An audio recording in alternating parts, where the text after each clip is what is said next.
Hello everyone. I hope you enjoy listening to the story. I was not allowed on my husband's private jet because I was too low class. So I stayed behind and boarded a different jet that landed before him, carrying evidence that would destroy everything. That sentence still echoes in my head as I stand in the marble driveway of the house I helped build, watching Daniel adjust his cufflinks like I am invisible. His mother stands beside him, her lips curled in that familiar, polished contempt, while a group of investors laugh softly, sipping champagne as if this humiliation is part of the entertainment. "You would embarrass us," she says, not even lowering her voice, and Daniel does not correct her. He just glances at me, eyes cold, distant, like I am a stranger who wandered into the wrong life. I feel my fingers curl slightly, nails pressing into my palm, but I do not react. Not yet. The engine of the private jet hums faintly in the distance, waiting for them. For their version of success, for their carefully curated image. I'm not part of that image anymore. At least that is what they think. Daniel steps closer, lowering his voice just enough to pretend this is private. "This trip is important," he says. "High-level people. You would not fit in. Let that sink in. After everything I have done for him, after every silent sacrifice, I am now something that does not fit." I nod slowly, forcing my expression to stay calm, even as something inside me fractures. "Of course," I reply, my voice steady in a way that surprises even me. But then I notice it. A small detail, almost nothing. The flight manifest sitting loosely in his hand. 2 names highlighted. His and another one. Not a colleague I recognize. Not anyone from the firm. A woman's name. My stomach tightens, not with heartbreak but with clarity. Red flags do not appear out of nowhere. They build quietly, patiently, until you are forced to see them. The late nights. The locked phone. The sudden obsession with privacy. I should have seen it sooner. But now I do. He walks away without looking back, joining his mother and the others as they head toward the waiting car that will take them to the airstrip. Laughter follows him, light and careless, as if nothing has just shifted. I stand there alone, the silence wrapping around me like a warning. Most people would cry. Most people would beg. I do neither. Instead, I reach into my bag and take out my phone, my hands steady, my mind already moving 3 steps ahead. I dial a number I have not used in years. When the call connects, I do not hesitate. "I need a jet," I say quietly. "And I need it to leave within the hour." Because I am not staying behind. I am just taking a different route. And for the first time I am not following him. I am hunting the truth he thought he buried, and I can already feel it rising to the surface. Sharp and unforgiving, like something that has been waiting far too long to be seen.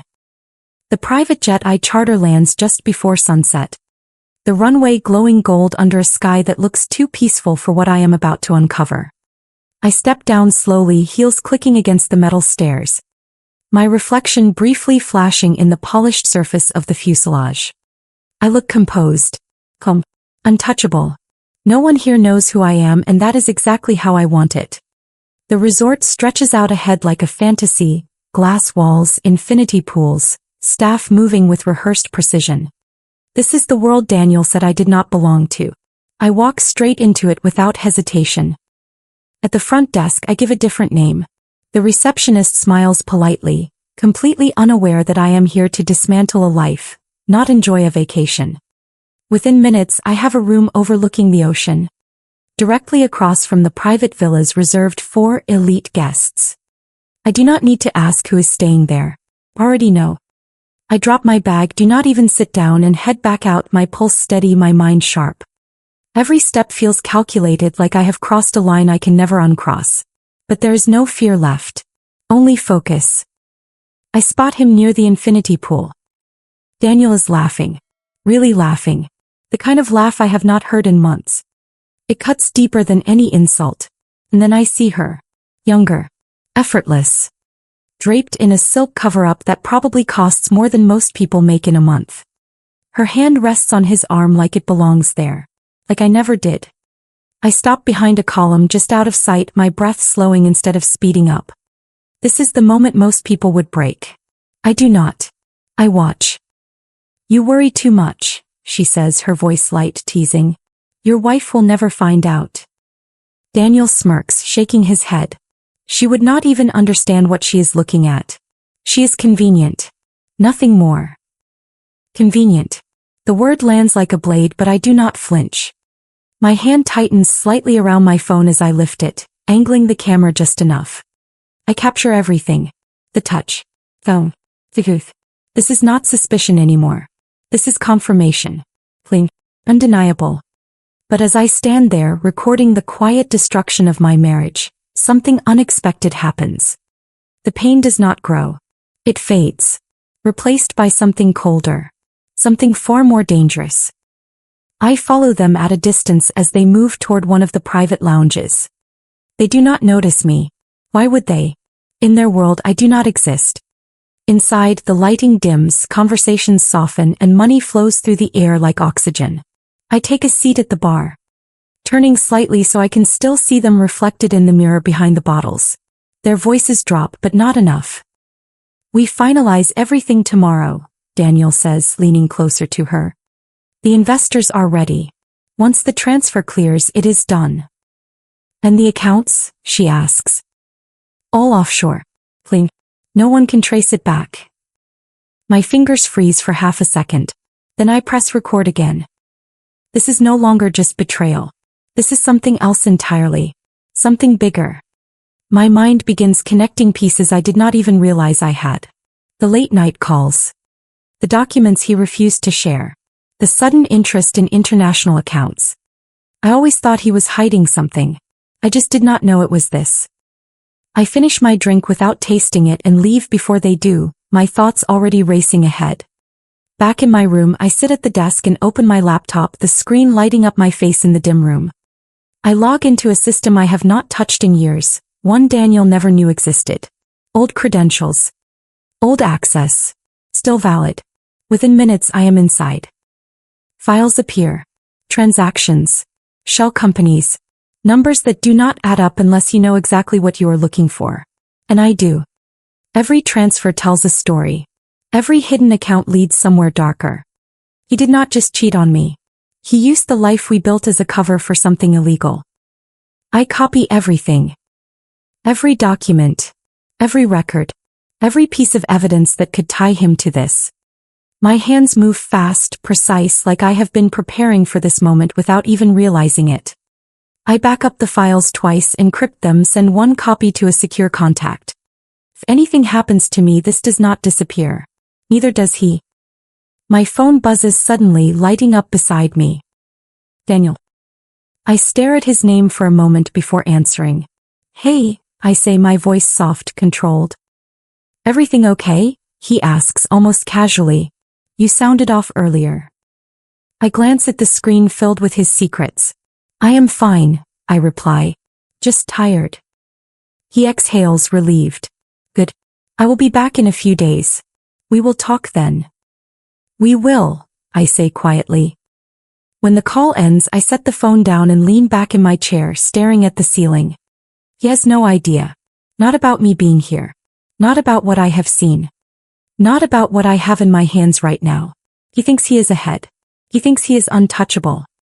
He's wrong. I close the laptop slowly, a faint smile forming on my lips, not from happiness but from certainty. I came here looking for the truth about a woman. I found something far more valuable. Something that can destroy him completely. And that is when I realize I am not just going to leave him. I am going to end him. The next morning arrives with a deceptive calm, sunlight spilling across the ocean like nothing in the world is about to collapse. I stand in front of the mirror, adjusting the silk dress I chose carefully, something elegant, something undeniable. Not the version of me they dismissed. Not the woman they thought they could hide.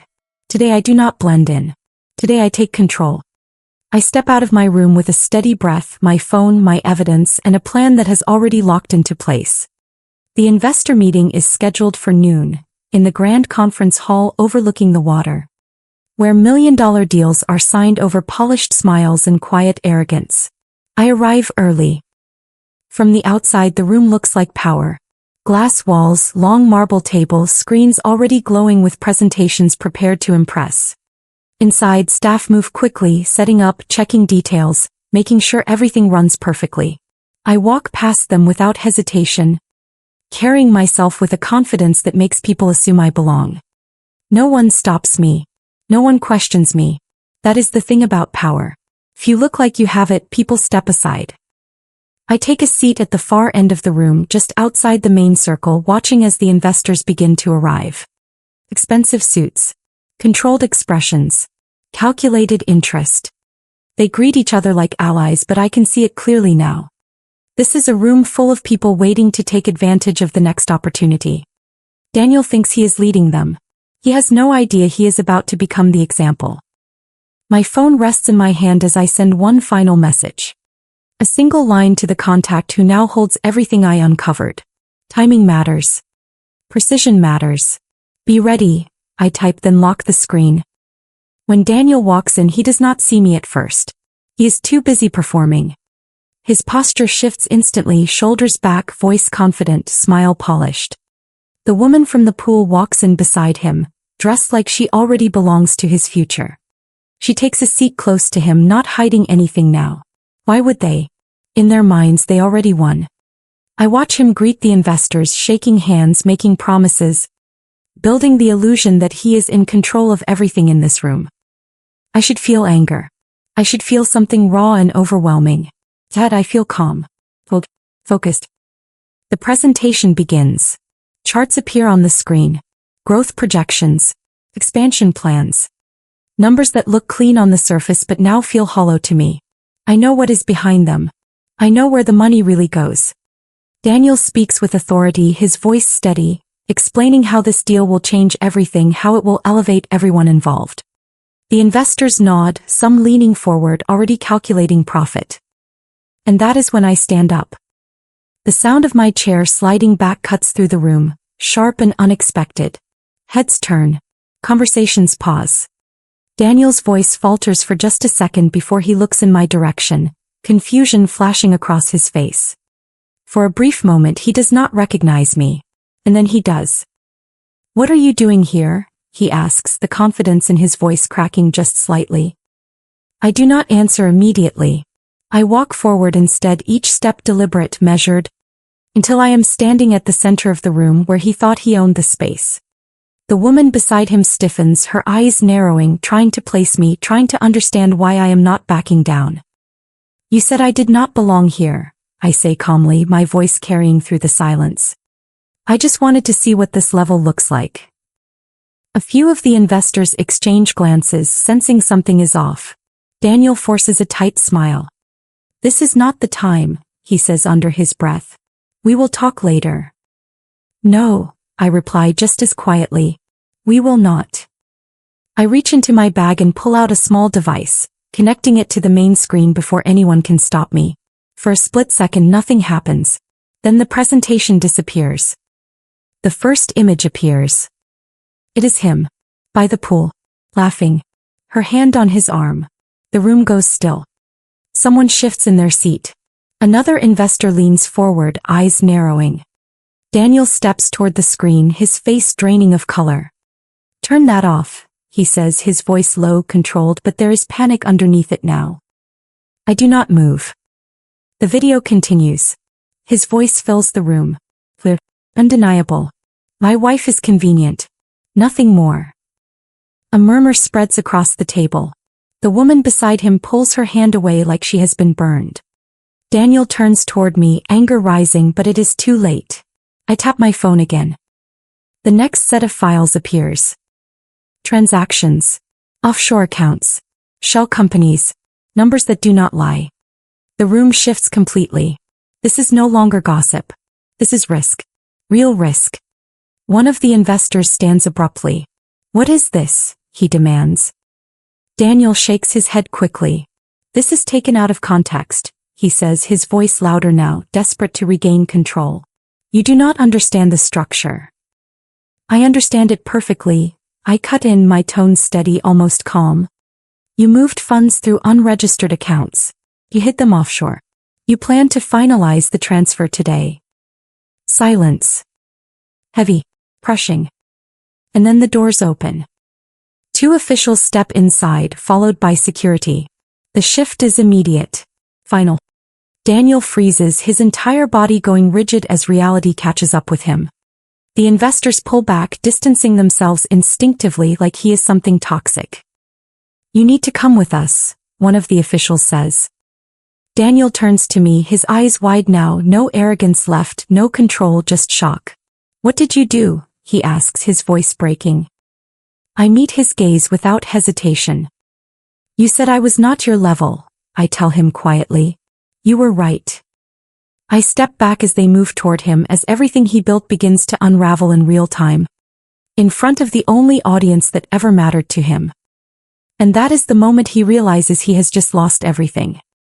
The silence that follows is not immediate chaos. It is slower than that, heavier, like the air itself thickens as reality settles into the room. I do not move. I do not need to. The damage is already done. Daniel stands there, frozen between denial and collapse. His eyes darting from the officials to the investors, searching for someone to anchor himself to, someone to believe him. No one does. The same people who were nodding at his projections minutes ago now lean back in their chairs, distancing themselves, their expressions tightening into something cold and calculating. They are not shocked because of betrayal. They are shocked because they almost invested in a liability. One of the investors clears his throat, adjusting his jacket as if trying to physically separate himself from what just happened. "We are suspending all discussions effective immediately," he says, his tone flat, professional, already rewriting the narrative in his head. Another stands up without a word, gathering his documents, avoiding eye contact with Daniel entirely. The room begins to empty in slow, deliberate movements, not rushed, not chaotic, but final. That is what power looks like when it withdraws. It does not scream. It simply disappears. Daniel finally turns back to me, his face pale, his composure shattered in a way I have never seen before. "You think this is over?" he asks, his voice uneven, trying to pull something from whatever pride he has left. "You think you win like this?" There is anger there, but it is hollow now, stripped of the confidence that used to carry it. I tilt my head slightly, studying him as if I am seeing him for the first time, because in a way, I am. The man I thought I knew never really existed. What stands in front of me now is the truth, exposed, smaller than I ever imagined. "I am not trying to win," I reply quietly. "I am correcting a mistake." The officials step closer, one of them gently but firmly placing a hand on his arm. Daniel resists for half a second, instinctively, then stops. As if even he understands that there is no fight left worth having. The woman who stood beside him earlier is gone. She slipped out somewhere between the second video and the first document, disappearing as soon as the illusion cracked. That tells me everything I need to know. Loyalty built on convenience never survives exposure. As they escort him toward the door, he looks back one last time, his eyes searching mine for something. Regret. Mercy. Recognition. I give him none of it. Not because I feel nothing, but because I finally understand what he never did. Closure does not come from his apology. It comes from my decision to stop needing it. When the door closes behind him, the room feels larger, quieter, cleaner. I walk slowly to the table, gathering the few documents left behind, not because I need them, but because it feels right to close the scene myself. My reflection stares back at me from the darkened screen, composed, controlled. Someone I barely recognize but somehow trust more than I ever trusted the version of me that stood in that driveway days ago. The rest happens quickly after that. Legal teams step in. Accounts are flagged. Transfers are frozen before they can be completed. By the time the sun sets, Daniel's name is no longer associated with opportunity. It is associated with risk. Investigation. Collapse. The same system he tried to manipulate now turns against him with ruthless efficiency. There is no dramatic explosion. Just a systematic dismantling of everything he built on lies. I leave the resort the next morning without saying goodbye to anyone. There is nothing left to say. The staff nod politely as I pass, unaware that anything unusual has happened. To them, I am just another guest checking out. That is the beauty of it. The world does not stop for personal endings. Keeps moving, indifferent, steady, forcing you to decide whether you will move with it or stay trapped in what no longer exists. On the flight back, I sit by the window watching the clouds stretch endlessly beneath me. This time I am not chasing anything. I am not following anyone. For the first time in a long time, I am simply moving forward. My phone buzzes once, a message from my lawyer confirming what I already expected. Asset reviews have begun. My position is secure. The life I helped build was never truly his to take. When I land, the city feels different. Not because it changed, but because I did. I walk into the apartment that once felt like a shared space and now feels like mine alone. The silence is not empty. It is peaceful. I set my bag down, take a slow breath, and let it out without tension for the first time in days. I think about everything that led here. The trust. The doubts. The moment in the driveway when I almost accepted being left behind. If I had stayed there, if I had believed what they said about me, none of this would have happened. That is the real difference. Not the jet. Not the evidence. The decision. I move to the window, looking out over the city lights as they begin to flicker on one by one. Somewhere out there, Daniel is trying to hold on to whatever is left. Trying to make sense of how everything slipped through his fingers. I wonder if he remembers the exact moment he decided I was not enough. I wonder if he understands now that it was never about class or status or image. It was about underestimating the one person who knew him best. I close my eyes for a moment, then open them, steady, grounded, certain. He took a private jet to escape me. I took one to end him. The aftermath does not come with noise or chaos. It settles quietly like dust after something heavy has collapsed. Within days, Daniel's name begins to circulate for all the wrong reasons. Not in headlines at first, but in conversations behind closed doors, in emails marked urgent, in calls that suddenly go unanswered. Deals disappear. Accounts are locked. People who once chased him now avoid even saying his name. That is how a reputation dies. Not with a bang, but with absence. The woman who stood beside him at the resort is nowhere to be found. She vanishes as if she never existed, taking her carefully curated charm with her. Leaving nothing behind but proof that she was never loyal to begin with. I hear updates through my lawyer, never directly. I do not need to see him to understand what is happening. Investigations move forward. Financial records are examined line by line. Every hidden transaction becomes another weight pulling him down. He tries to respond at first, to defend himself, to explain. But explanations mean nothing when the evidence is clean. Precise. Unforgiving. The same precision he once used to hide everything now exposes him completely. There is a certain symmetry in that, a quiet kind of justice that does not need to announce itself. Back in the city, my life begins to reorganize itself in ways I did not expect. Spaces that once felt shared now feel defined. Controlled. I move through my days with a clarity that surprises me, handling legal matters. Restructuring accounts, making decisions I used to hesitate over. There is no hesitation now. No second guessing. The uncertainty that once followed me has been replaced by something steadier. Something grounded in the simple fact that I finally see things as they are. One evening I receive a message from an unknown number. I do not need to open it to know who it is. I stare at the screen for a moment, then delete it without reading. Closure is not something he gets to give me.